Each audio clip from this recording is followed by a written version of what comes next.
today we start to talk about binary search trees. And this lecture and a few more lectures, I believe you have like 3 lectures about binary search trees. So we discuss various different balanced search trees and very different applications of these binary search trees. Let's write it here.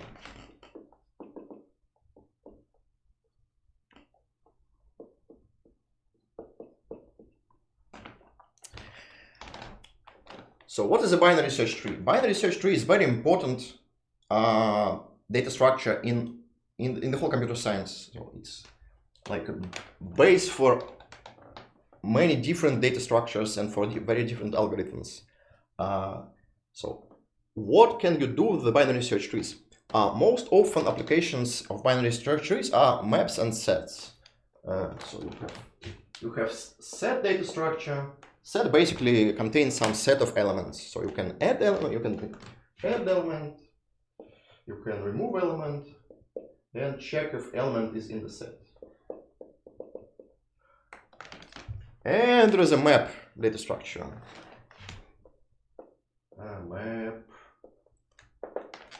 Map is simply the mapping from one object to another object. So have like put, let's make it like in Java, key value and get value by the key. Let's put something key. So these are 2 basic data structures which can be implemented using binary search trees. We already learned data structures which can be used to implement sets and maps, and it was hash tables. So we can do sets and maps using hash tables, and we also can do it using binary search trees. So why should we use binary search trees? Binary search are much more powerful than the hash tables in some way. So these are only basic operations. We will add more operations here if I have enough room on this whiteboard. So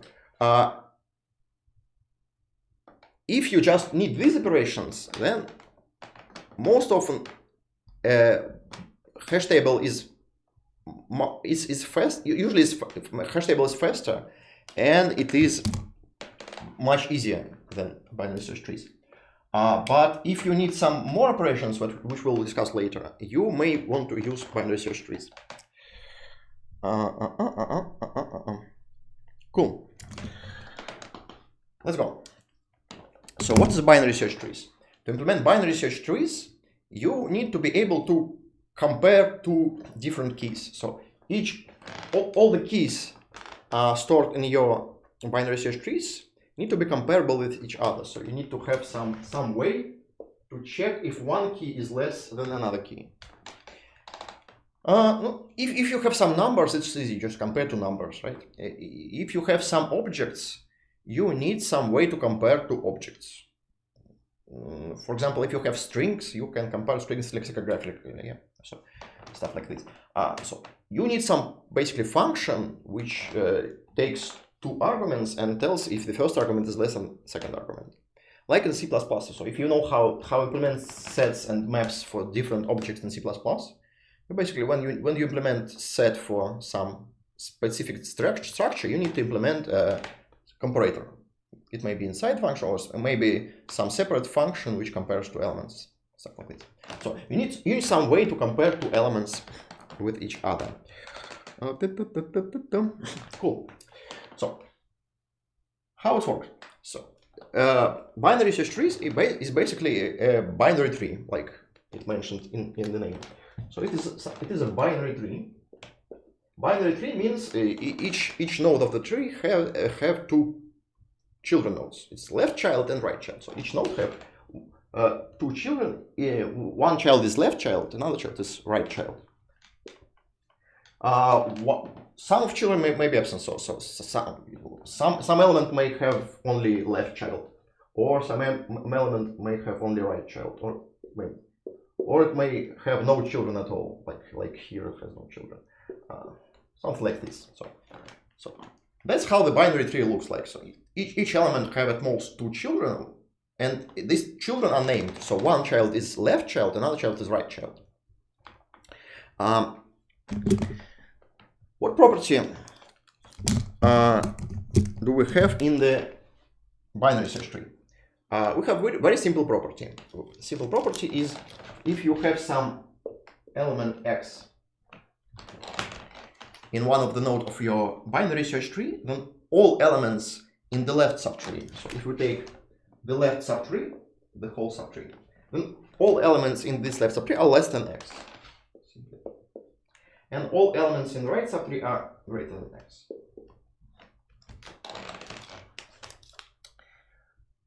Very simple property. So it's not like it is in the binary heap. Yeah, like in the previous semester we discussed the binary heaps. In binary heaps, all elements in both subtrees are greater than x. So you have all elements here greater than x, all in here and x. Here we have slightly different property. Then all elements here are greater than x, all elements less than x. That will help us to find the element actually.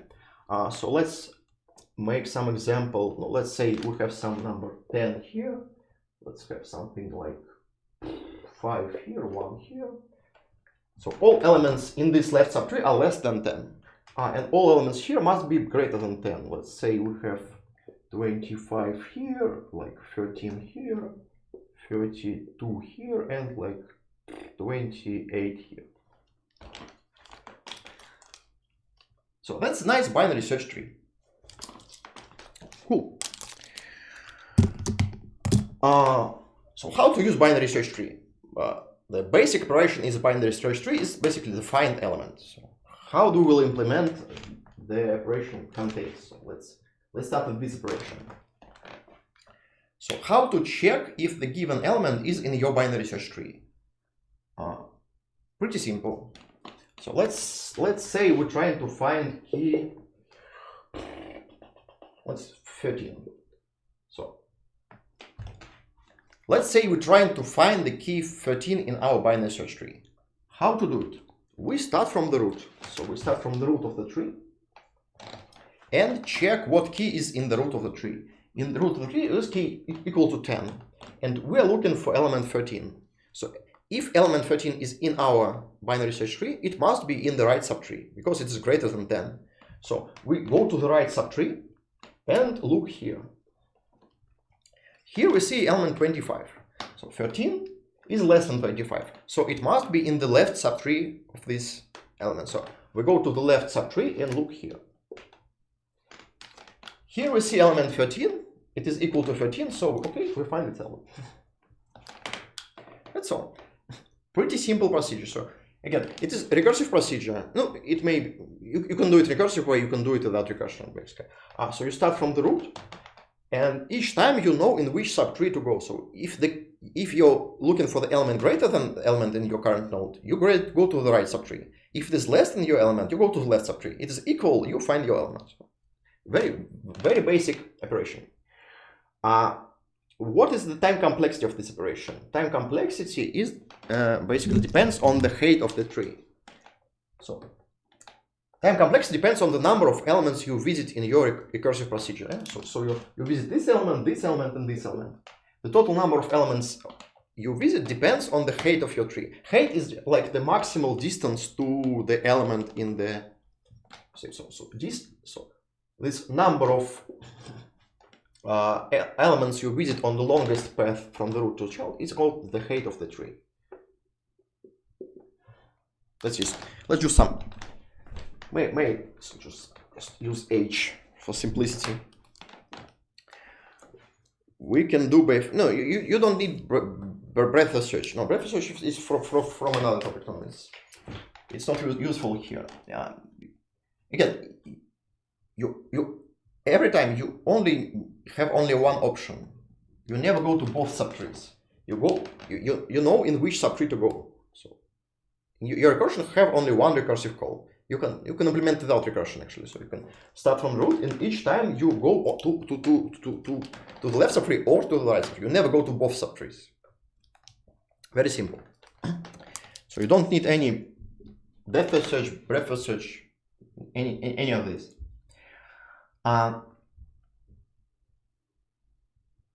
Okay, what happens if the element is not in your tree? How will you find out that? For example, let's try to find element let's say 2. So what happens if we're trying to find element 2 in our subtree? Again, we start from the root. Like this. We start from the root. We're looking for element 2, so it must be in the left subtree. So we go to left subtree. Here, the element 2 must be in the left subtree. We go here. Here, the element 2 must be in the right subtree. So we try to go to the right subtree and see there is no child in the right subtree. So we know that there is no element 2 in our tree. Right? Because if we have element 2, it must be here. And this subtree is empty, so we know there is no element 2 in our tree. Okay?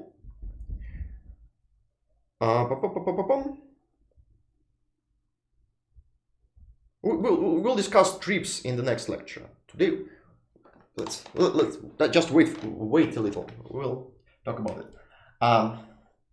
That's all. That's how you find element in your binary search tree. You start from the root. Each time you go to one of these subtrees, the total distance you travel in this recursion depends on the height of the tree. The height of the tree is like the distance to the farthest element from the root. Very simple.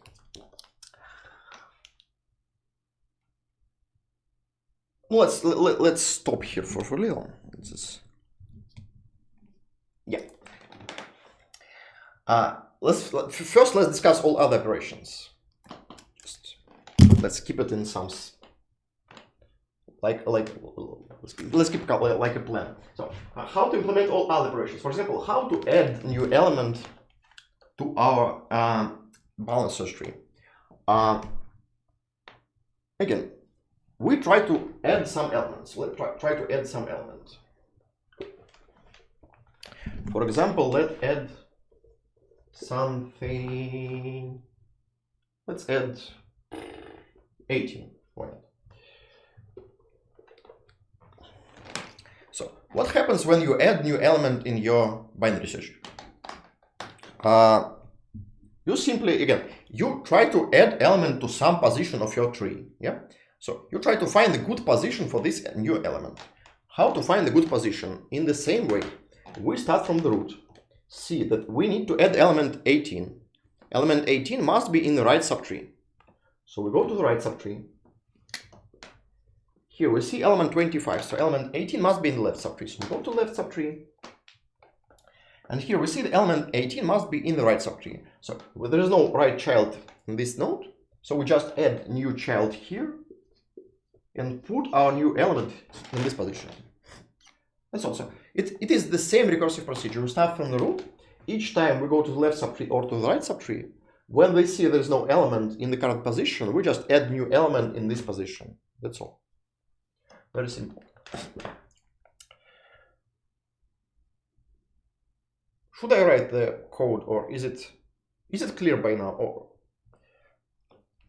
let's write the code just for simplicity. So let's try function find. Find. So x is your current node, like this. Is current node. Find element. Okay. Too complicated, no? Let's simplify it. We need to find k in the subtree. We need to find k in subtree x. So we have element x. We have this subtree. We need to find k in this subtree, like this. How to implement? There are different ways to implement this. It depends on your language, basically.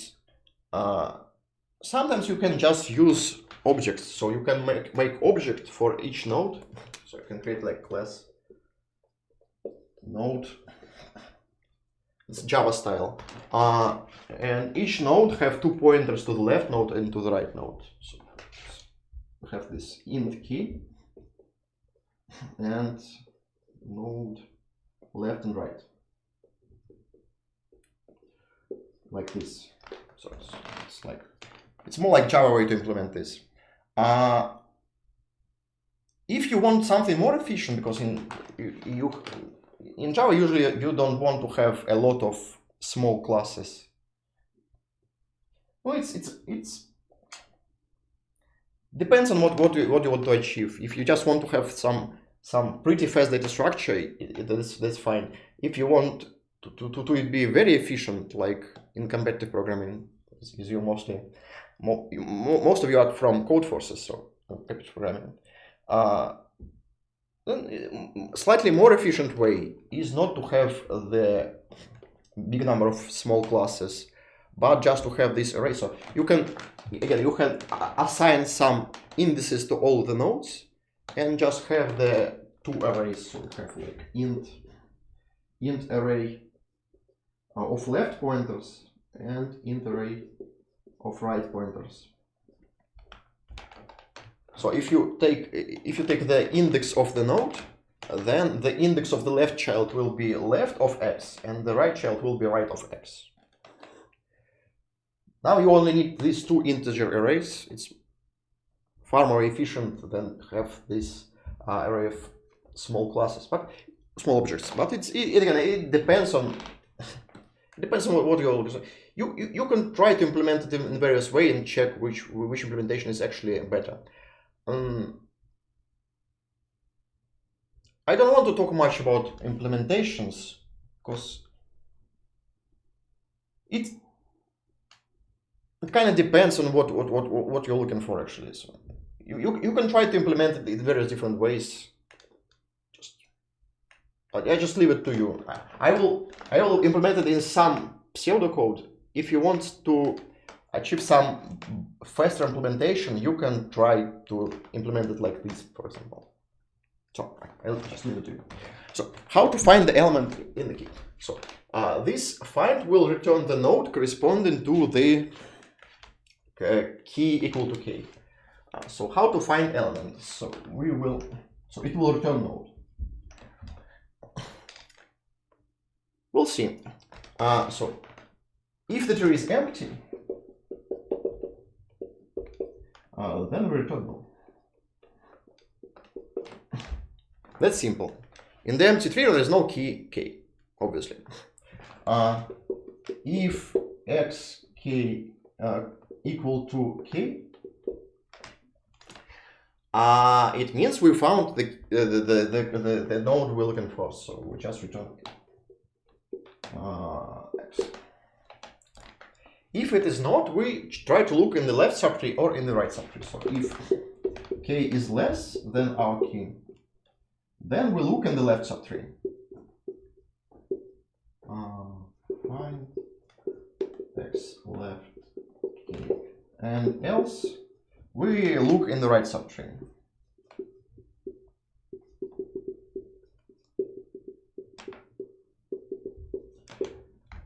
Something like that. So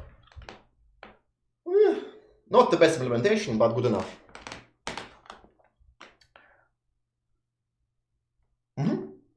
Clear enough. Again, I just remember to say everything is clear at least every 30 seconds. I will repeat everything again if you don't say me everything is clear. Okay, so that's how you find the element. If you want to add new element, it's basically the same, but let me change it. So if you need to add new element, let's write another one. So when you need to add new element,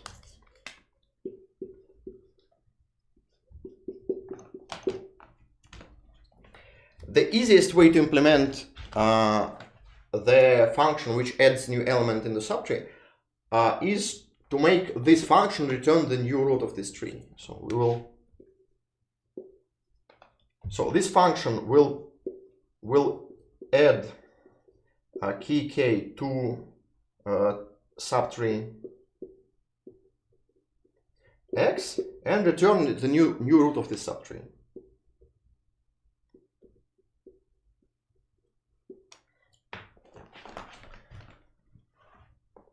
No, since we don't need to balance anything, so this is simple. We just, again, the start is the same. If the tree is empty,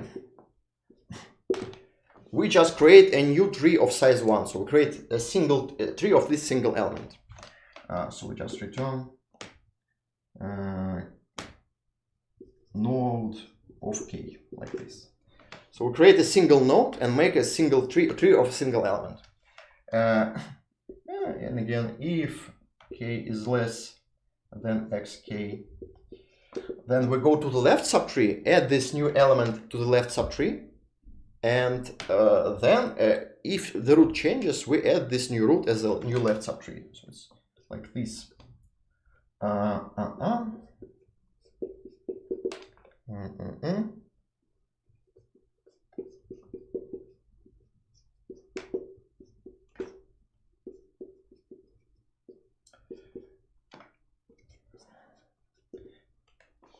And if it is greater, we do the same way in the right subtree.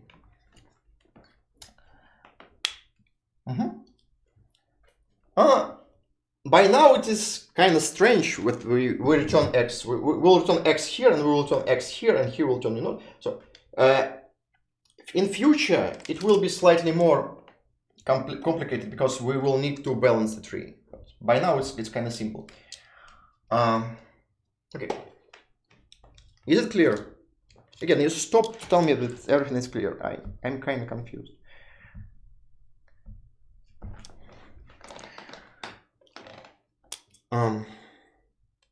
Let's go back.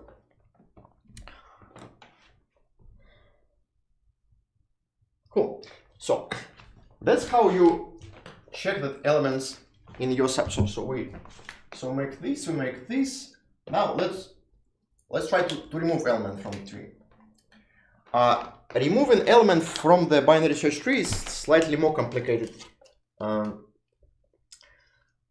The easiest way to remove the element is the following.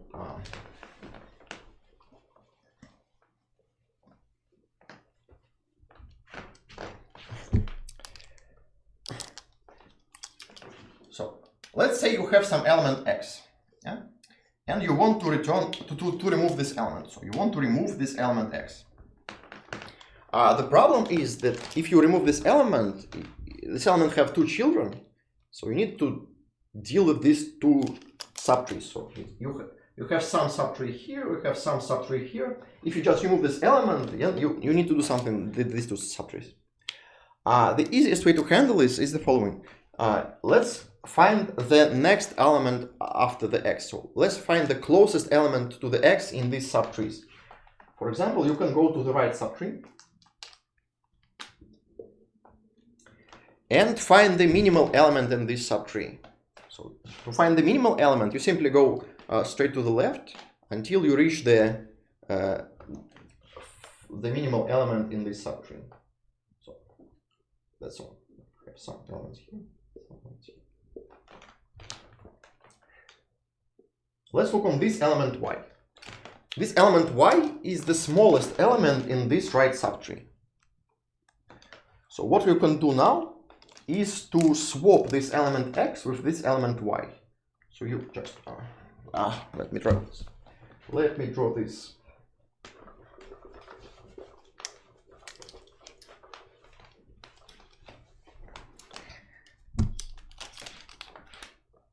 So when you need to remove x, you just put this y into this position. Yeah. You put this y instead of x. Let's enumerate this tree. So it's A, this is B, C, and D. So put A here. Here you left everything the same. And this right subtree, just put it instead of this element y. So you just put this subtree B here. C and D.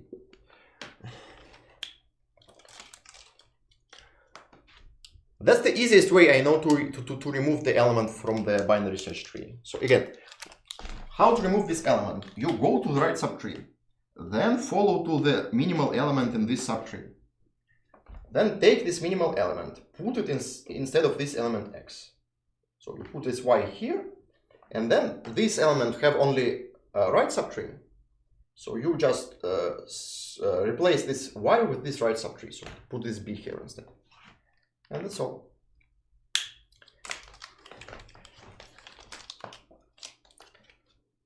Slightly more complicated than the add element, but still it's not a rocket science. So it's pretty simple. It's it needs a little bit more code, but it's still pretty simple.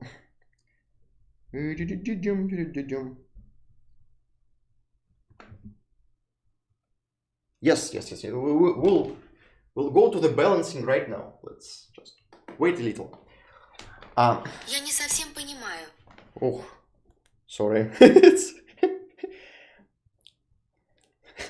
My Siri told me she don't understand what's going on. That's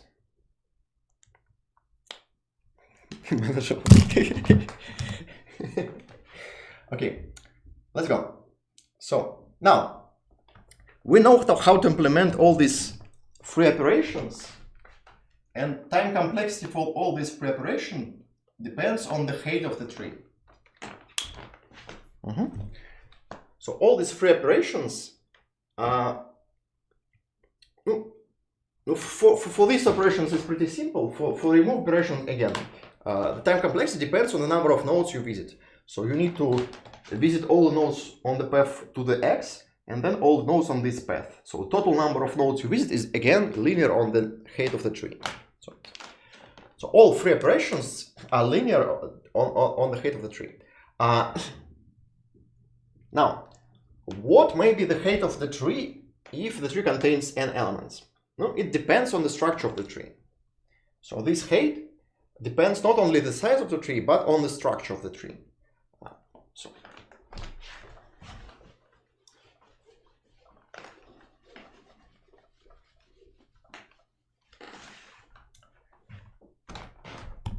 So if tree is bad,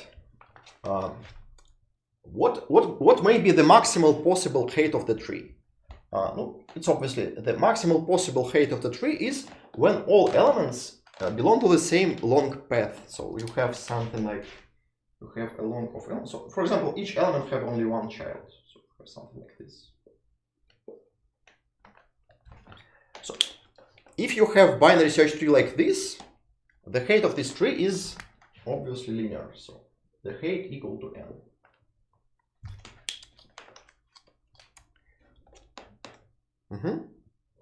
That's bad. So if you have a tree like this, then all operations just work in linear time. You can make a set with linear time complexity for all operations using simple array. Yeah. So if you just need a set with linear time complexity for all operations, you just use simple array. Just use linear search to find your elements, and so that's not good. So let's say it's bad.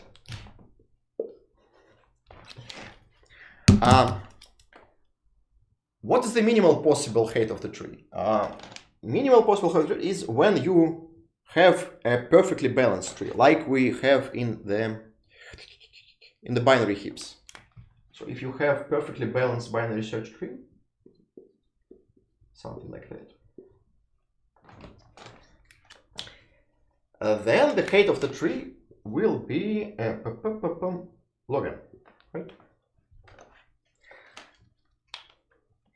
And that's the minimal possible height of the tree, obviously, right? Is it obvious enough? Again, you stop. Just write something in the chat. You keep me nervous. I don't like when the chat is quiet. Just say something, okay? If you don't want to say, just say something. That will be better than nothing. Cool. So that's what we want to have. We want our tree to have a height of log n. So this tree is bad, this tree is good. The problem is we can't keep the tree always perfectly balanced. No, because when you add new element, so if you try to change this tree, you try to add new element here, you kind of need to rebalance the whole tree to keep it perfectly balanced. Yeah. So if you just add element here, you need to swap everything. So you need to change like here, here, here, move it here, move it here. So everything will be changed. So you can't keep the tree perfectly balanced all the time when you add or remove elements to your tree. So what we will try to do is to keep the tree somewhat balanced. So we'll keep the tree not perfectly balanced, but balanced. What does it mean? It means that we will try to build something like this. So we'll try to build almost balanced tree, something like that. So it's not that bad, but not perfectly balanced, such that the height of the tree will be no more than some constant by log n.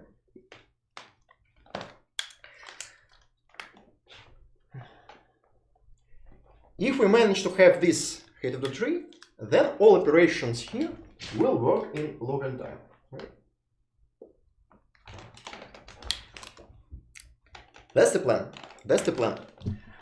So again, the plan is to implement all these operations, and then after each change of the tree, somehow keep the tree in balance like here. So we'll try after each operation to check if the tree is not balanced. We will make some special tricks that will keep them in the balanced state. How to do it? There are like hundreds of different ways how to keep the tree balanced. So if you look on the Wikipedia page about balanced search trees, there is a list of various different algorithms how to keep the tree balanced. So we in this course we will discuss like three different, maybe four, but mostly three different ways how to keep the tree balanced. And today we'll start with first algorithm how to keep the tree balanced is the AVL tree.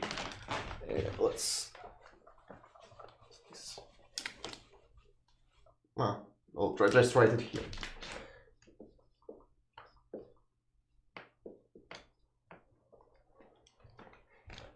AVL tree is one of the simplest way to implement the balanced binary search tree.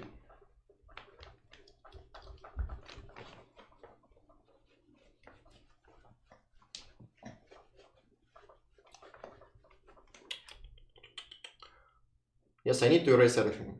Okay, let's do it. I need some space to draw all the pictures.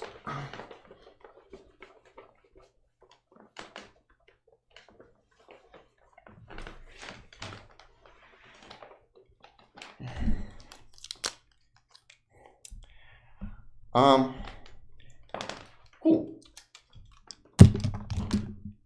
So balancing operation in AVL tree is based on rotations. So what is rotation?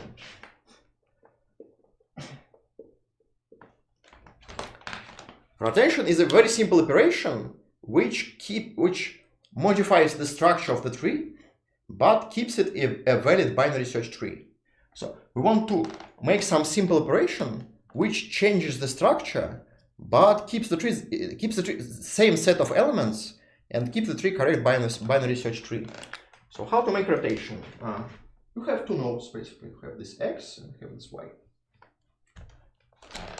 And they have some subtrees here, subtree here, and subtree here. Let's say A, B, and C. And something like this. So that's some part of your tree. You have this node X and it has child node Y.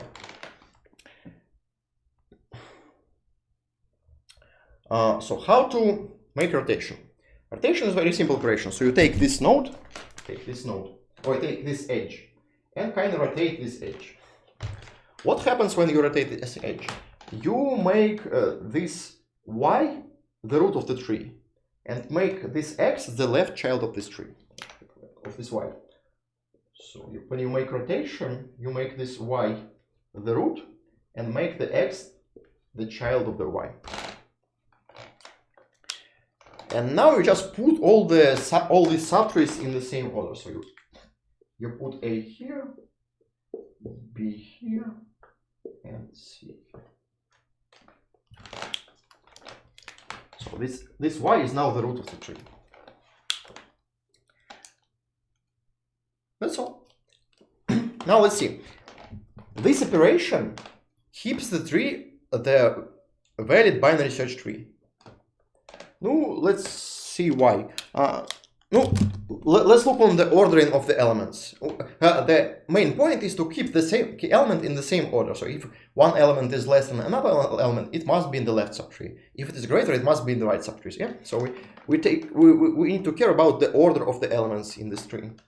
So what is the order of the elements in this tree? In this tree, we have all elements of subtree A. Yeah. So these elements are the smallest element in our subtree. Then we have node X, and now we have all elements in this subtree. In this subtree, we first have elements in subtree B, then we have element Y, and then we have all elements in subtree C. Right? So this is the order of the elements in this subtree. These elements are the smallest elements. Then we have X, then all elements here are greater than X, and these elements in subtree B are greater than X but smaller than Y. Yeah? So we are between X and Y. And these elements in subtree C are greater than X and greater than Y. So we put them here. Yeah? And now if you look on this subtree, we have the same order of the elements. So first we have elements of A, then X, then B, then Y, then C. So the order of elements in these two subtrees is the same. But the structure of the tree is different. That's the main point. So we change the structure of the tree to keep it balanced, but the order of the element is the same, to keep it the valid balanced search tree. That's all. That's the whole plan. Now we will try to apply these operations in some strange order to keep tree balanced. Cool? Let's go. So, the main point of all balanced search tree is how to know if your tree is not balanced. So we need some property, some invariant, which holds in your tree, which keep it balanced. And we need some way to check if the property is satisfied. In AVL tree, the property is very simple. So if you take some node of your AVL tree and look on two subtrees of this node. We look on the left subtree and look on the right subtree. And now we look on the height of these two subtrees. So we look on the height of the left subtree, that's H1, and on the right subtree.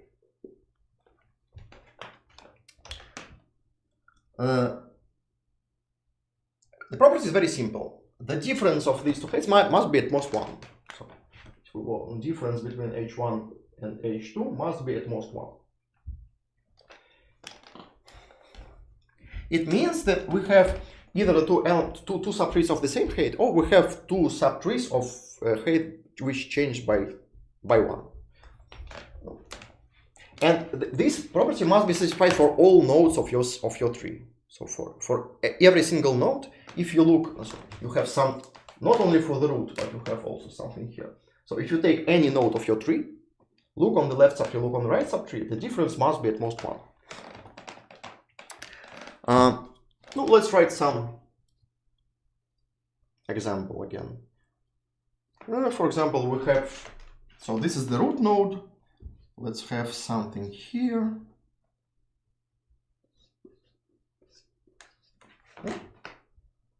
This is perfectly balanced tree. So the height of the left subtree is 3. So we have 3 nodes here, right?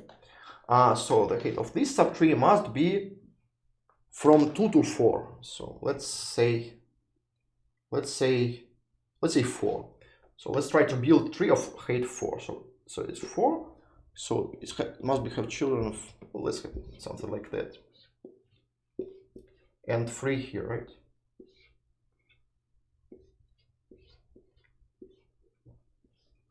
Yeah. That's perfectly normal AVL tree. Now let's see. What is the height of each subtree? Let's look on this node. This node have 2 children. They both empty. So we have empty subtree here, empty subtree here. So the height of this subtree is 0, height of this subtree is 0. So this node is balanced. Same thing here. For this node, left subtree have 1 and right subtree is 0. The difference is 1. 1 is okay. For this subtree, left subtree have height 1, right subtree have height 2. So again, this node is balanced. Well, same here. Here is 0, 0, here is 1, 0, here is 0, 0, 1, 0, 1, 1, here is 0, 0, 0, 1. For this node, left subtree have 2, have 2. For this subtree, left subtree have height 2, right subtree has height 3. So this node is also balanced. For this subtree, left subtree have height 3, right subtree have height 4. So each node is balanced. It means we have a correct AVL tree. That's all.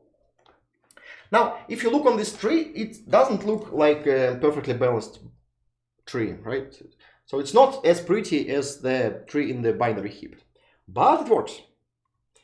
We will prove that if this property is satisfied, then the height of this tree is like 2 log n. So this tree is linear on the log of n.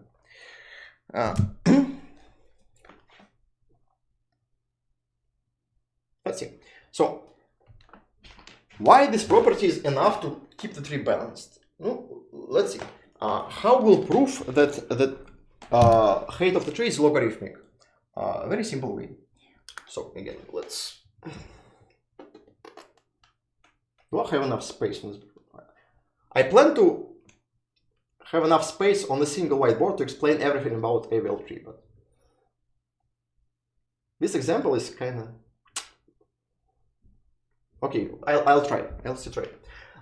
So let's try to put this proof here, and all rotations here. Should be enough.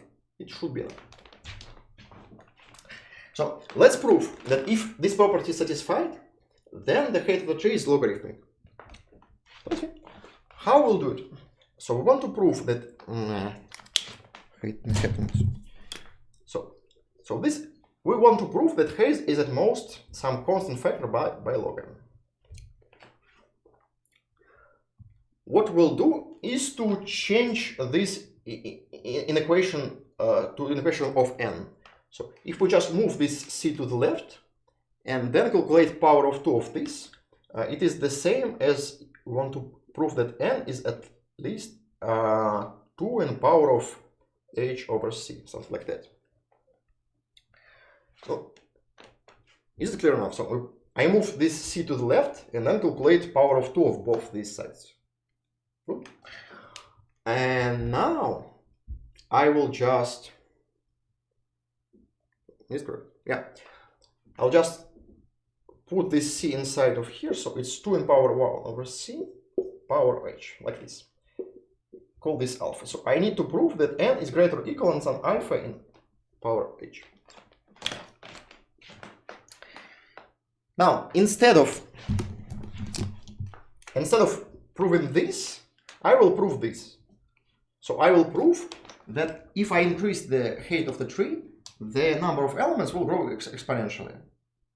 That is enough. So if the number of elements grows exponentially when you increase the height, it means the height is logarithmic of the size.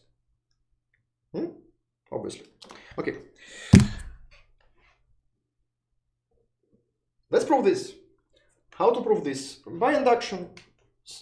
Use very simple induction. So if the height of this, let's look on the height of this tree. So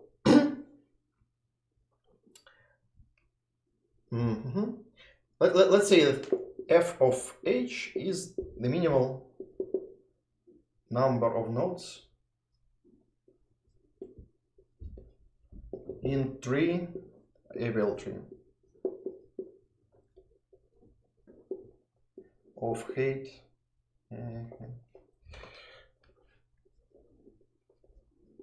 h. Let's look. If we have this tree, so what is the number of nodes in this tree? The number of nodes on this tree is, we have one node for the root plus some nodes in this tree, it's f of, let's see. So if the height of this tree is h, well, let's use purple marker like here. So if the height of this tree is h, then the height of one of the trees is h minus 1, and height of another tree is at least h minus 2. Yeah,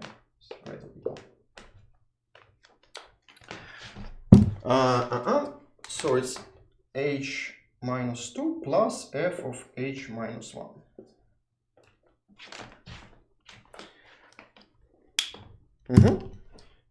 No, and this function grows exponentially. It's pretty obvious. No, let's prove it in some simple way.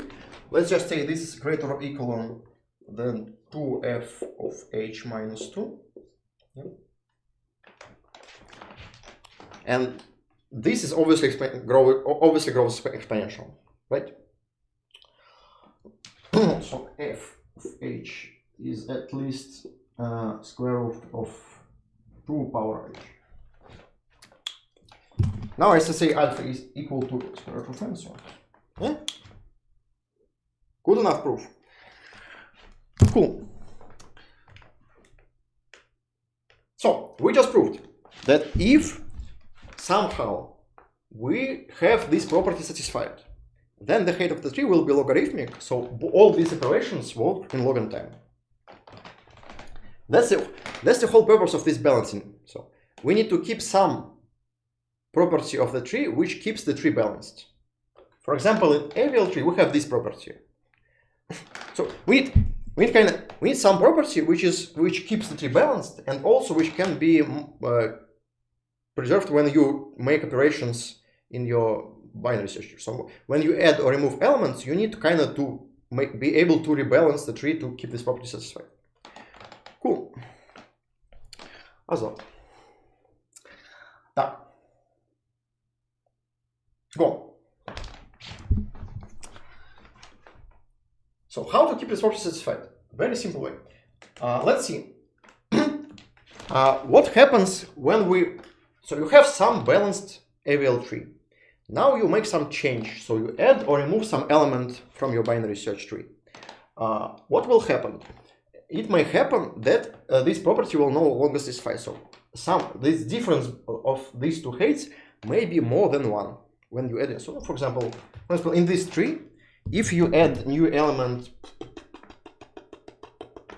where, for example, here, if you add new element here, then the tree is not balanced, because for this subtree, the left subtree had 2, and here is 1, 0, here is 0, 0. So this node is unbalanced now. For this node, the left subtree is 2, right subtree is 0. This problem. We need to somehow fix this problem for this node. So again, you're too quiet. You keep it nervous. That's not good. Let's train. Just write in the chat that everything is clear. Just write something in the chat.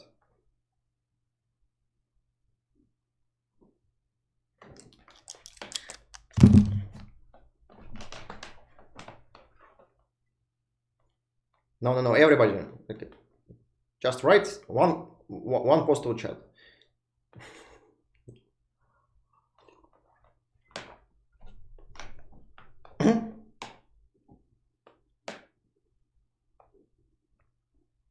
There are much more of you here.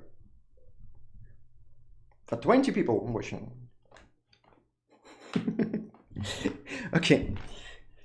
Just keep doing it like every minute, every 5 minutes at least. So just okay. Go. So what happens? So some node became unbalanced. We need some way to fix this. We will fix it by using these rotations. Let's see. So we have some node x. If the tree became unbalanced, then this difference is more than 1. But since we made only one operation, so we made one simple operation, we add one element or we remove one element, the height will not change by more than 1. You can prove this by yourself. So when we make one simple change, this h1 or this h2 will change by at most 1. So this difference will change by at most 1. So it must be at most 2. So when they became unbalanced, this difference is 2. It can be more than 2. So let's see. Let's note x. At some point, this tree became unbalanced. For example, we add something in this right subtree. So this left subtree have height, let's say h, and this had h plus 2. Something like this happens. Let's see. Let's look closely in this right subtree. There are two options. Right subtree. Let's look on this bigger subtree. So let's look on subtree of height h plus 2. Let's see which one of these subtrees is the critical one. So which one of these subtrees is great. So if this right subtree is big, so if this right subtree have height h plus 2 plus 1.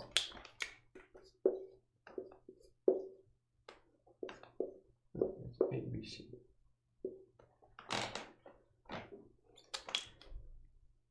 So if this right subtree have height h plus 1, we will perform something which called, in this case, is right term.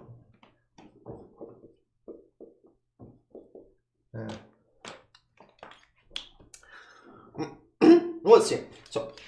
So this subtree have height h plus 1, this have h plus 1. So this subtree must be h or h plus 1. So it's h or h plus 1, right? No, because it can be less than h because this is h plus 1. And it can be more than h plus 1 because this is h plus 2. Cool. Let's see. To keep this tree balanced, we will make simply one rotation. We will make rotation of this h. So we'll rotate this h. And the situation will be like this. So y is the new root. Here we have x, here we have a, here we have b, here we have c.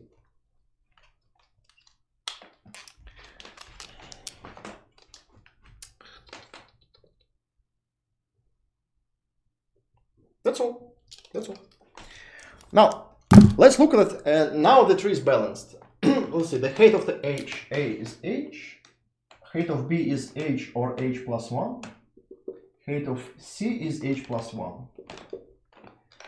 So the height of this left of subtree x is either h plus 1 or h plus 2. So if this is h, then this is h plus 1. If this is h plus 1, this is h plus 2. In both cases, we have a balanced search tree. So this node is balanced. This node is balanced. So now everything is balanced. That's all. By rotation, I mean this operation. So I just use this operation to make this.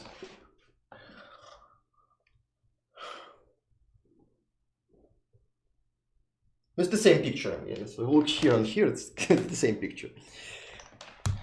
If we rotate b, we not go to subtree of x. What do you mean?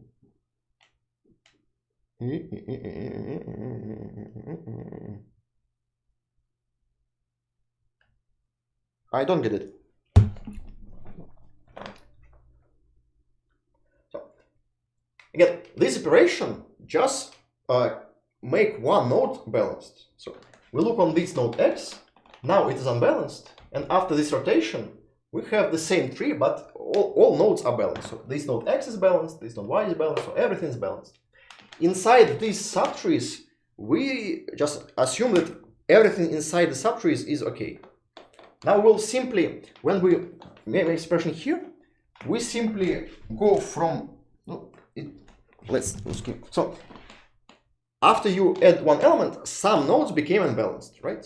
So some nodes on this path may become imbalanced. So for example, this node became unbalanced, and this node also became unbalanced. So for this node, we have 1 and 3.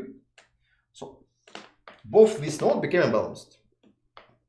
So what you can do is just apply this balancing operation from bottom to top. So you start from bottom to top, find the closest unbalanced node, apply balancing operation to this node. So again, when I go to this node, I just apply this operation to this node. No, it's the same term but symmetrical. Right? I have the left subtree, and the left subtree of this left subtree is too big. Okay? So I apply the same operation like here, but mirrored. So I apply operation here, I rotate this edge, so I will have situation like this. And now this tree is balanced. So this node is balanced, and this node is balanced. Okay? Cool.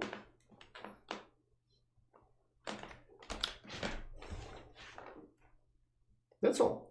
So again, you make some operation which changes the tree and makes it unbalanced. So you add some node, or you remove some node. So now your tree is unbalanced. You follow the path to the closest unbalanced node and apply this operation. This operation makes this node balanced. Now you follow the path to the root, find the next unbalanced node, and make again balancing operation. After you go to the root, maybe you balance the root, you will have the balanced binary search tree. That's all. Okay, that's the first term. Another situation is when, again, this only happens when this tree have height h+1. But there may be another situation. Maybe you have node x, you have this node y, and this left node z. I will need special name for this node now. There may be situation that this left node have height h+1. So this is h+1, and this is h. It's h+2, like this. We have this again: A, B, C, and D. For these nodes, they have heights, let's say h or h -1, doesn't matter. Yeah. So if this node have height h+1, then one of the children must have height h, another may have height h or h -1. So if we have situation like this, so we have this left subtree imbalanced. So this left subtree is too big. Then we will apply another term. So it works like this. We will take this node z and make it the root of new subtree. So we'll make this node z, put it in the root. Now we put x here, y here, and put all these subtrees in the same order. So we have A, we have B, C, and we have D here. Now you can check that this operation actually do not change the order of the elements. So in this we have elements A, then X, then B, then Z, then C, I, and D. And here we have A, X, B, Z, C, I, and D. So they go in the same order. You can think about this operation like about two terms. So it makes, so you need to rotate this edge and then rotate this edge. So if you make two rotations, make this rotation and then make this rotation, then you will have this tree. You can try it by yourself. So I just make it in one operation for simplicity. When you implement this, it's actually usually easier to make operation rotate like this, which just rotate this element and recalculates everything. But because you kind of to check this property, you need to maintain some additional information in each node. So for each node, you need to keep this height of this subtree, and you need to recalculate the height of the current subtree each time you modify something. So when you make this rotation, you need to recalculate the height of these trees. So it's usually better to have special function which just make one rotation. And here just call this function twice. You rotate this edge and then rotate this edge. So you will have this picture and all heights will be recalculated.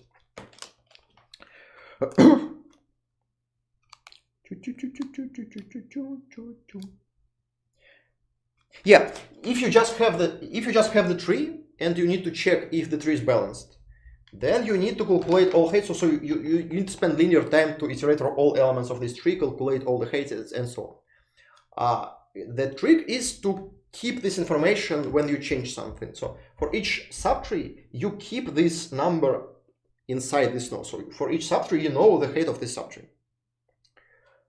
And when you make some small changes in this tree, you recalculate only the heights that was changed. So when you change something, you go to the root and recalculate these heights. So you update only the heights on this path to the root. This path has logarithmic length, so you only need to update the logarithmic number of nodes. That's the plan. So you just keep these numbers and update them, then they change. And so that's the plan. What are some practical uses? We'll talk about this in a minute. How child of y became child of x after rotation. Like we don't care about what element is child of what another element. What we do care is about the order of the elements. So this, let's look on these elements. So let's look on elements here. So in this subtree, we have some elements. These elements must be greater than x, but less than y.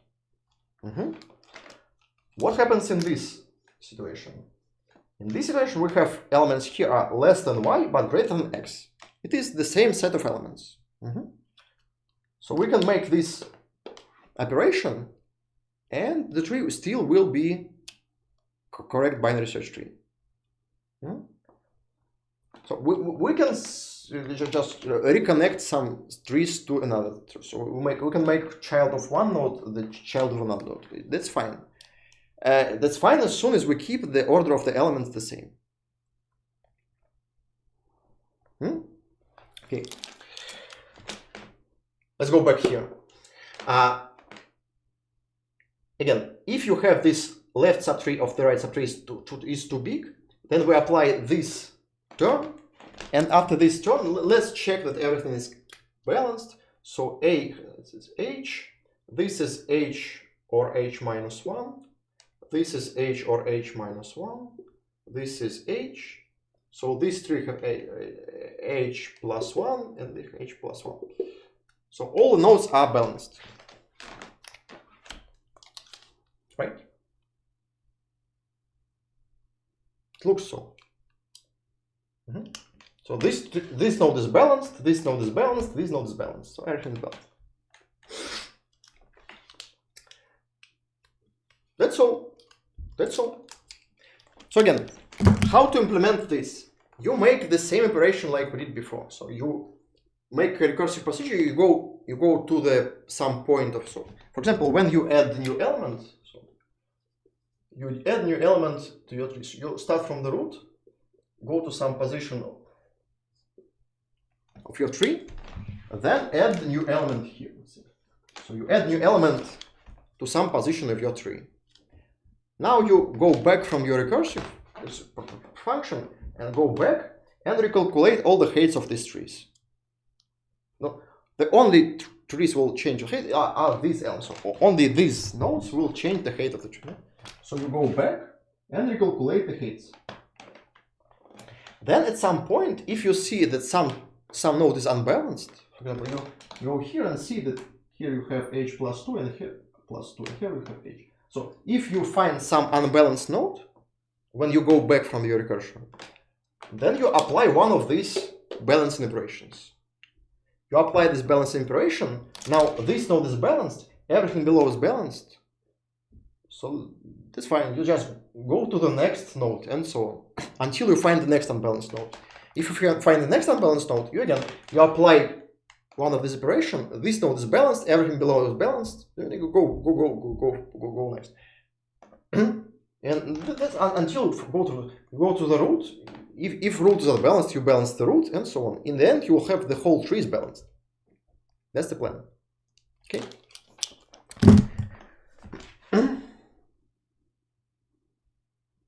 That's all. That's basically the whole AVL tree. So again, all operations are the same as the standard binary search tree. So you just get your current state of the binary search tree and either add element or remove the element of the binary tree. After you make this simple change, you go back from the recursion, apply this balancing operation. In the end, this property is satisfied, so the height of the tree is log n.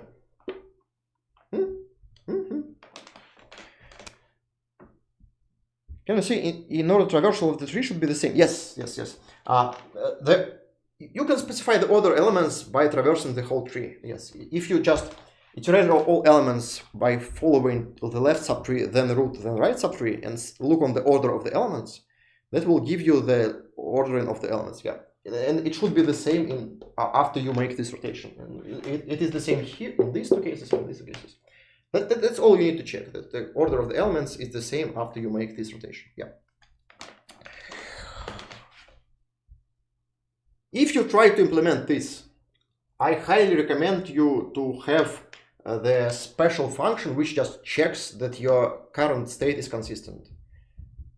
Just make special function validate, which just traverse the whole tree and check that all properties are valid. So just validate that your left tree have elements less than x, right element greater than x. Just check that this property is satisfied and so on. Just check just all properties. That's all, everything is correct, and just call this when you debugging this binary search tree. Just call this function after each operation. Just say if def debug, call this validate and so on. So it's the easiest way to find the bugs in this description, because if you make some small bug in these rotations, you may end up with some not valid tree or something. So some two nodes may have linked to the same node. So you have change links. So you have these trees like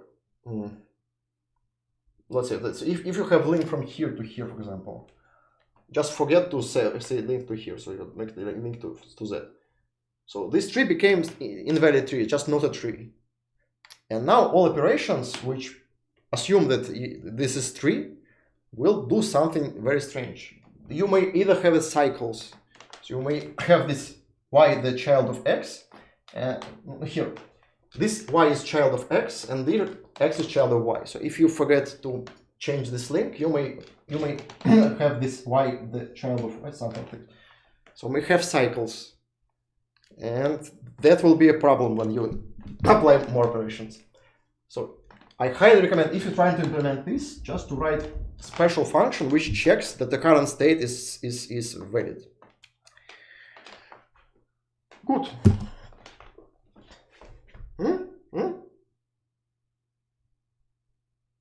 Any more questions? So, okay, this is one of the simplest way to implement the balanced binary search tree. Let's add some more operations. So, I announce you some more operations here. So let's try. If you only need to have set or map, you can use hash set or hash map. You don't need binary search tree if you need set or map. You can do it with the binary search tree, but hash table actually works in constant time, but this works in log n time. What's good about binary search trees is that there are a lot of various different operations in addition to these set or map operations. For example, one of the most useful operations is to find the closest element to x.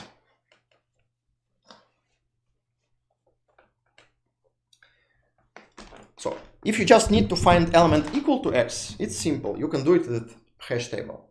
But if there is no element equal to x, you need to find closest element to x. For example, let's like in C++, you have this lower bound operation.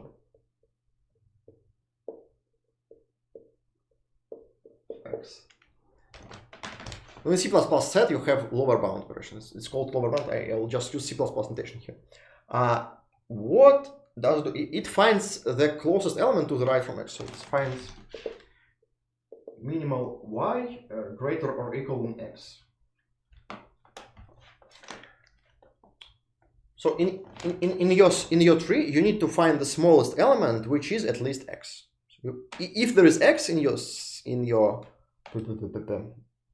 tree, you will just find this x. If there is no x, you find the closest element to the right from the x. It's like in binary search. When we discuss binary search, we have almost the same operation when we need to find the closest element to the given x. Would you? Oh, we read it. Cool. Hello, everyone. We discuss AVL trees.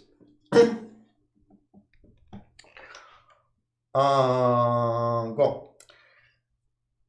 So how to implement this function? This is something you can't implement in the hash tables, right? So in hash tables, you can't find the closest element to a given x. If you need to find x, you need to find x. You calculate hash of this x, try to find this hash.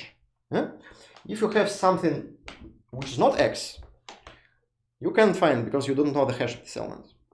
Well, basically, hash tables doesn't know anything about the order of the elements. It doesn't know about what is greater or equal means. It just knows how to calculate this hash. It doesn't know anything about how to compare these elements. So how to do it using the binary search trees? Let's erase this.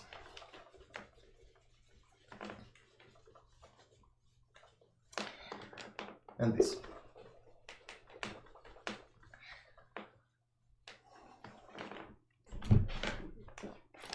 How to do it using binary search trees? Very simple way. Again, let's start from the root. We have k here. Let's do it. Just for consistency, I have k here and I will have k here. This is y. I don't know what is y. So we start from the root. Okay.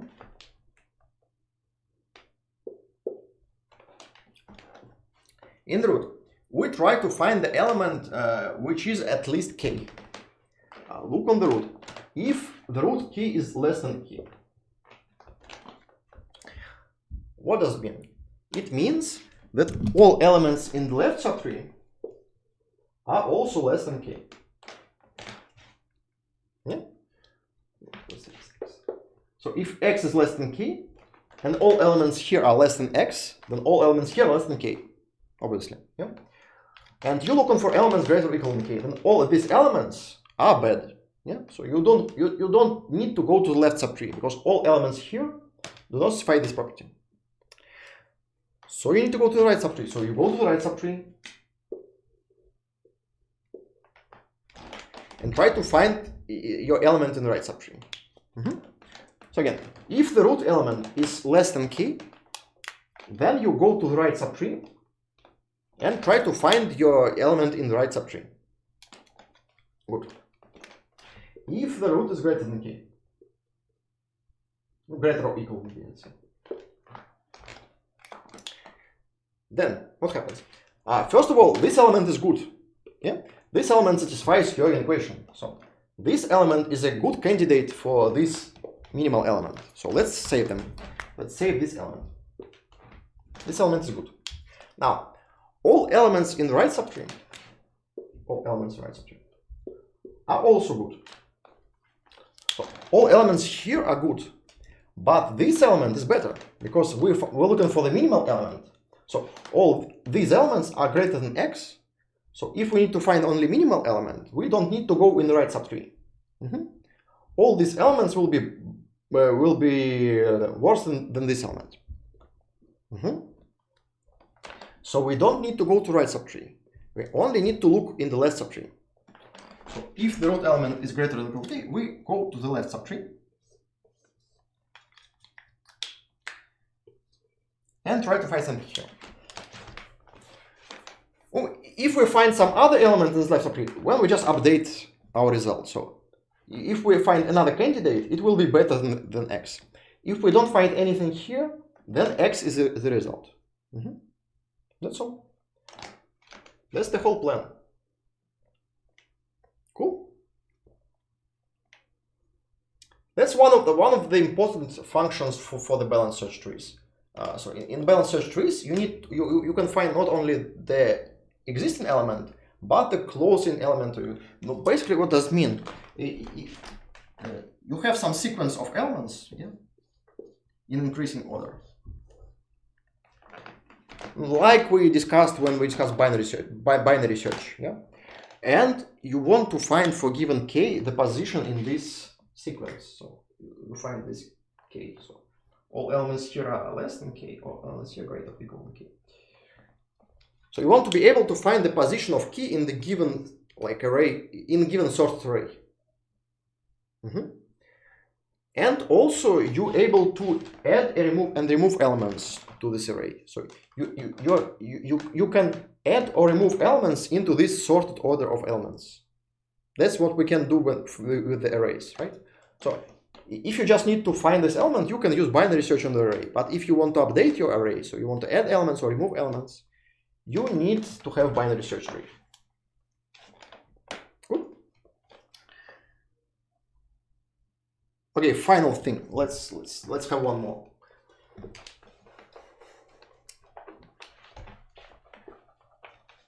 One important thing about binary search trees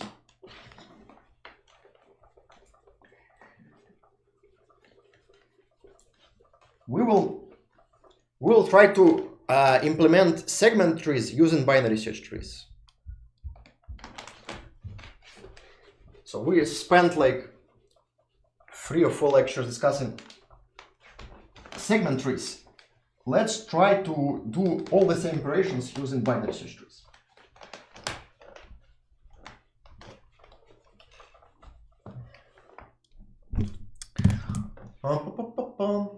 Let's write some tree again. Let's say this 10, 5, 4. I don't remember what it was. 25. I don't remember what numbers were. Okay, doesn't matter.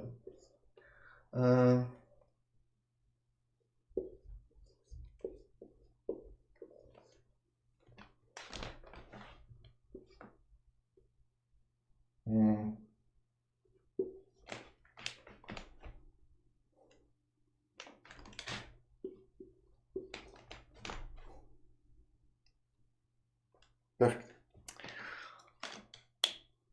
So let's remember the segment trees. In the segment trees, we had very cool operations. Particularly, we was able to find the function on some segment of elements. Okay? So if you do you remember segment trees, right? It was not far ago. So we try to find, for example, sum of all elements from L to R. Let's try to do the same using the balanced search trees. So if you look on these numbers, let's think about these numbers like indices in the segment tree. So what we'll try to do is to find sum of all elements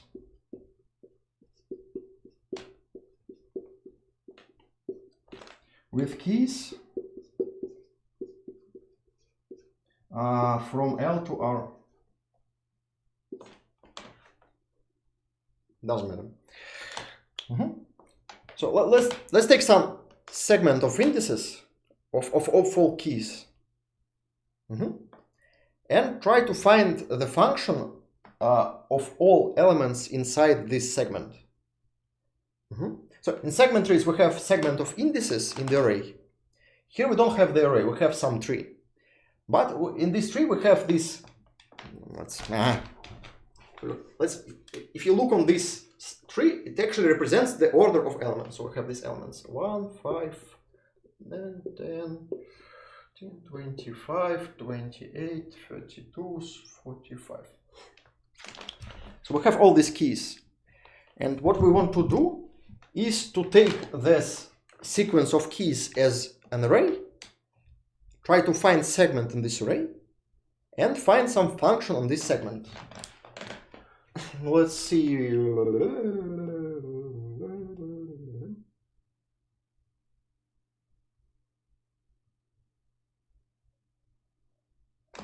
Let's see, we have from here to here. For example, you want to calculate sum of all elements from 8 to 24 to 28. How you do it using binary search trees? In the same way you do it when segment tree. What you want to do is to split this segment into some small segments and calculate function for this small segment. And again, small segment means it's subtree in this case. So you will calculate the function for all subtrees and then just combine these subtrees to make the whole array. Let me show. What happens? You start from the root.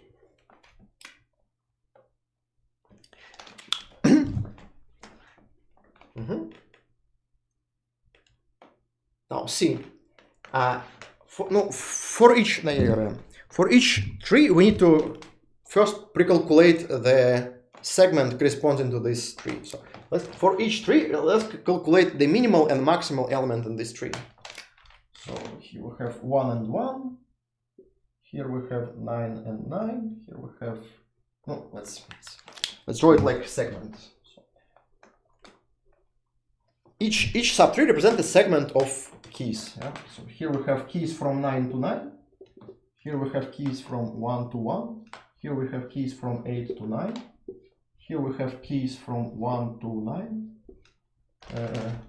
13 to 13. 28 to 28. Oh, so boring. 45 to 45. 28 to 45.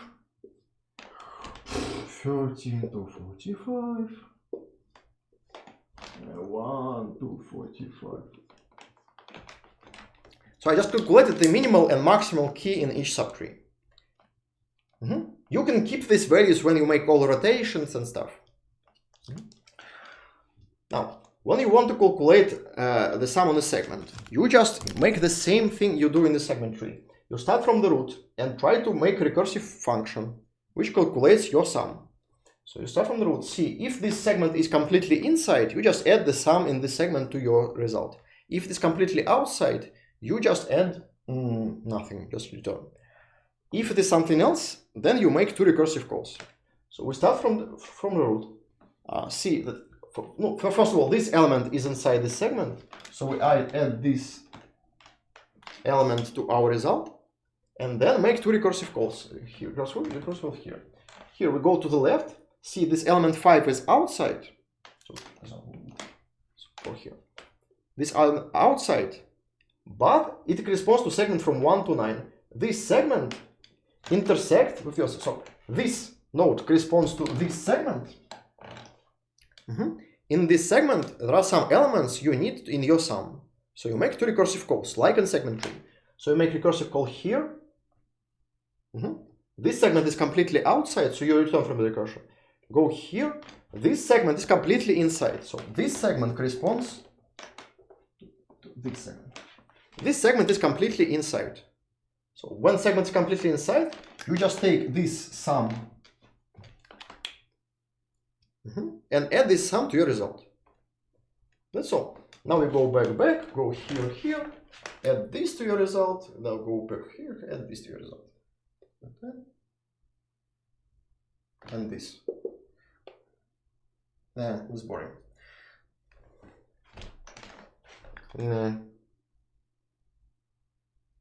That's kind of boring. You add these elements one by one.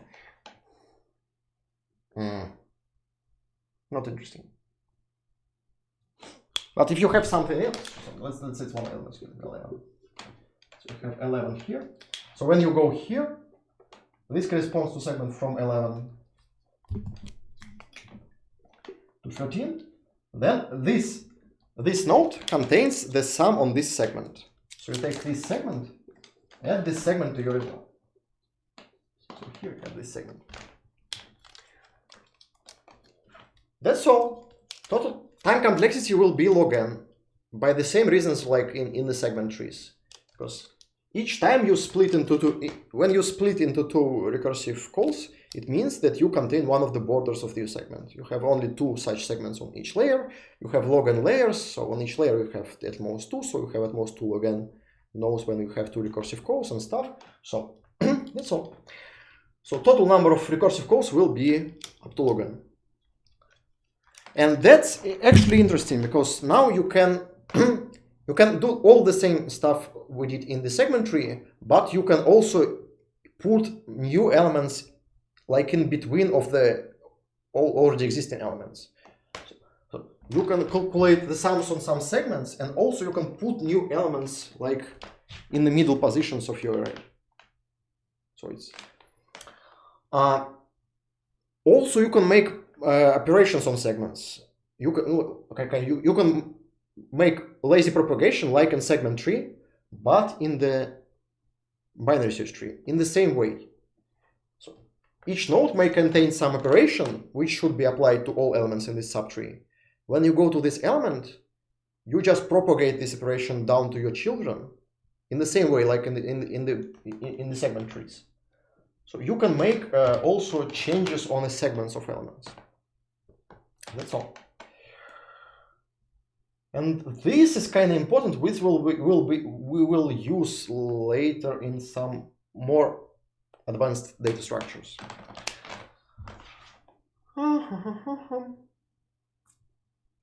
Okay, I think it's enough for today.